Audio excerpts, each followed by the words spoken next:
Alright. Hello, everybody.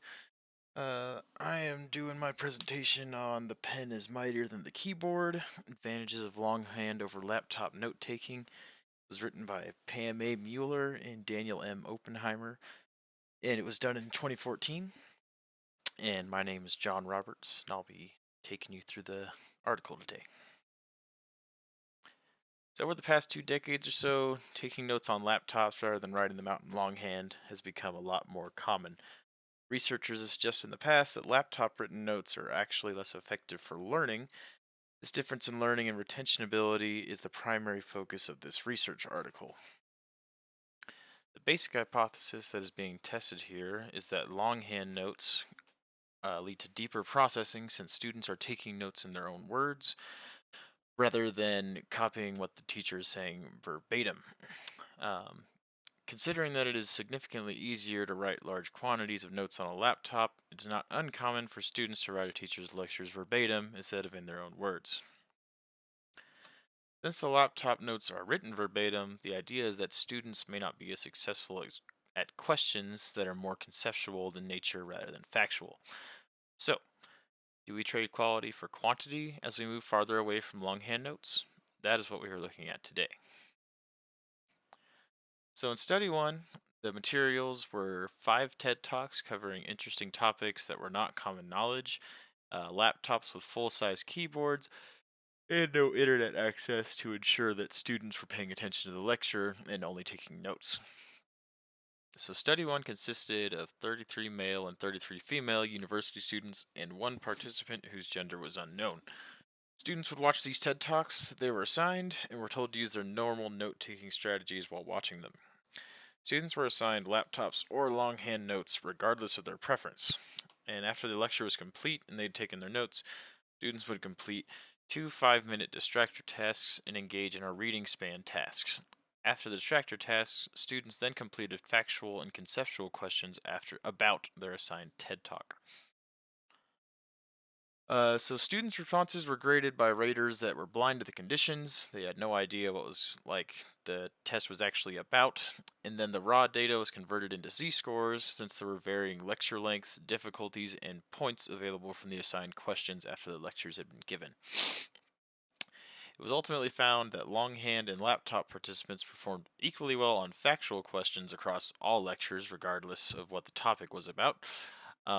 Laptop participants were found to perform significantly worse, however, with a mean of negative 0.178 on conceptual questions in compared to longhand note takers with a mean of 0.162. Laptop users had an average of about 14.6% verbatim notes in their whole note structure versus 8.8% verbatim in longhand participants. It's also found that participants in both groups who had less verbatim generally performed better, as you can see in figure 1 here, with the laptop having a much worse down here in the mean and longhand being much higher.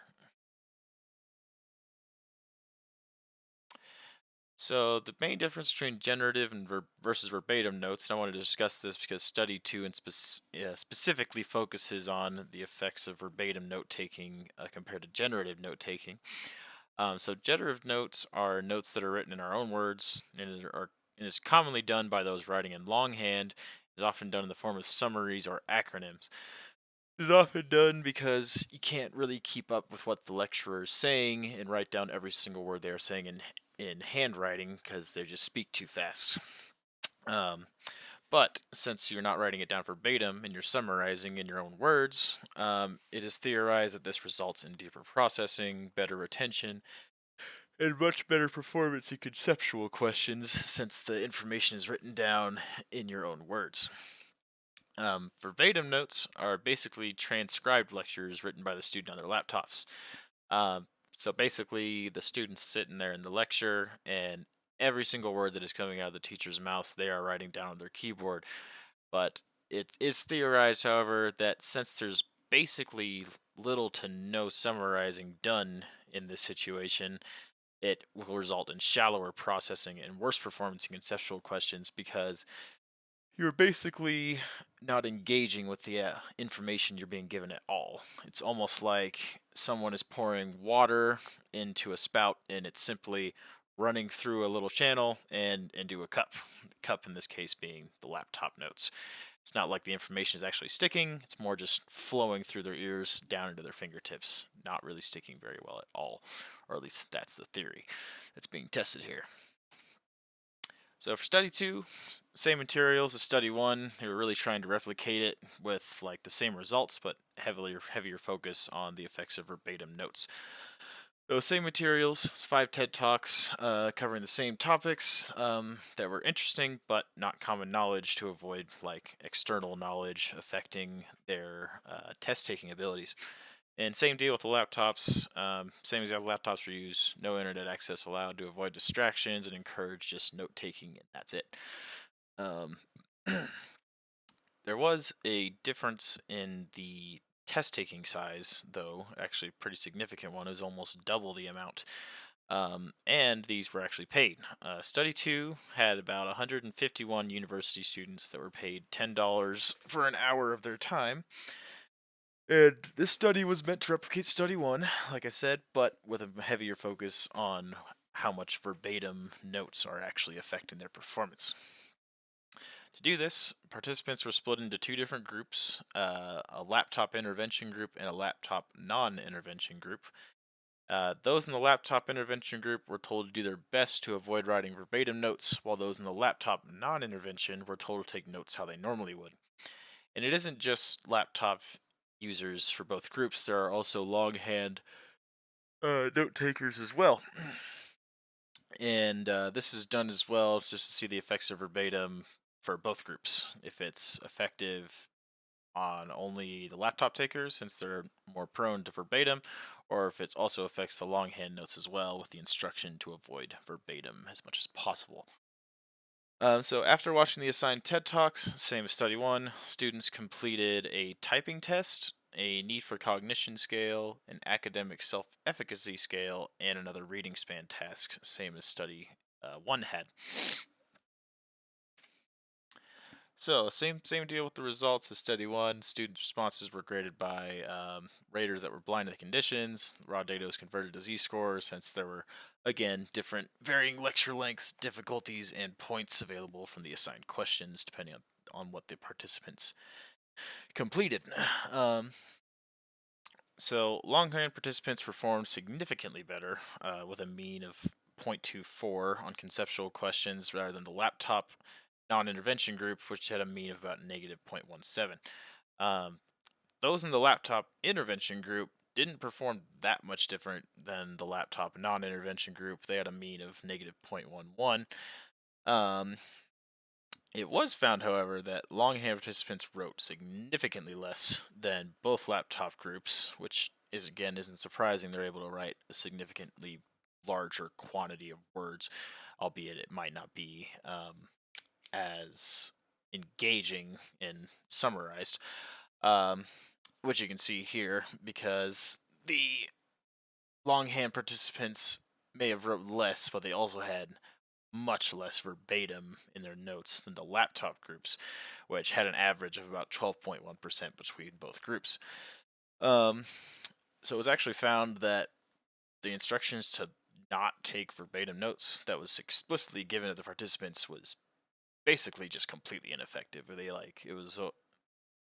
There was no conceivable and perceivable difference between the groups of being told do not take verbatim notes and do it how you normally do.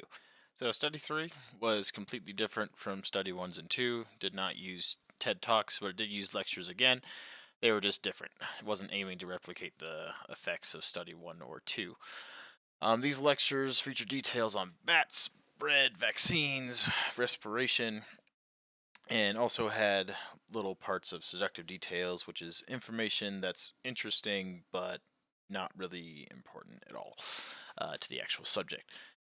So study 3 had 109 university students that were paid $6 for the first session and $7 for the second session of the study, because this study was actually split into 2 separate sessions, one of watching the lectures, and then another one of waiting a period of time, and then having them come back and test it. Um, and so that's actually the main focus of this study, which was testing the effectiveness of external storage ability in encoding for longhand versus laptop note takers. And external storage ability is basically saying their notes, taking their notes externally out of the classroom and referencing them or studying them in preparation for a test. And then encoding is, of course, just taking information that is new, learning it, retrieving it, practicing it until you know it. And that is the main focus of this study. So to test this, students were given a laptop or pen and paper and told to take notes on the four lectures in the way that they normally would. They were not told, "Hey, please avoid verbatim," like in study 2. They're just told, "Just act like you're not in a lab, act like you're in the classroom, and just please do it as you normally would." Students were then told, after completing the lectures and taking their notes, that they'd be returning in a week's time to take a test on the four lectures. So participants were put into either a study group, which they were allowed 10 minutes to study prior to taking the test after coming back from the week's break period, or they were put into the no study group, who came back from the week break period and took the test immediately. No preparing allowed, just going off what they learned or remembered from the notes that they took during the lectures. So the test in question consisted of 40 questions. There was 10 for each lecture, and these questions consisted of factual questions, seductive detail, conceptual, inferential, and application questions. And here's some examples of these questions in case you don't know what they were. Factual, such as straightforward, why do we get used to bread? Seductive detail, what was the name of the man who wrote on the laptop? Not important, just random fluff piece. Conceptual, taking information they've learned. So, if a person suffers from appendicitis, what would be likely to happen? Inferential, sometimes their knuckles pop. What causes this to happen? What can cause this to happen? In application, people think having a positive mindset can change your mood. How is this to be applied to those grieving? Just for an example. So, that's basically the type of questions they were having to take on this test.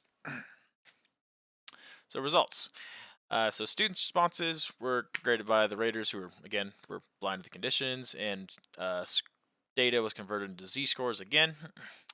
And so basically, longhand participants who were allowed to study performed better than any other groups by like a landslide, with a mean of 0.45.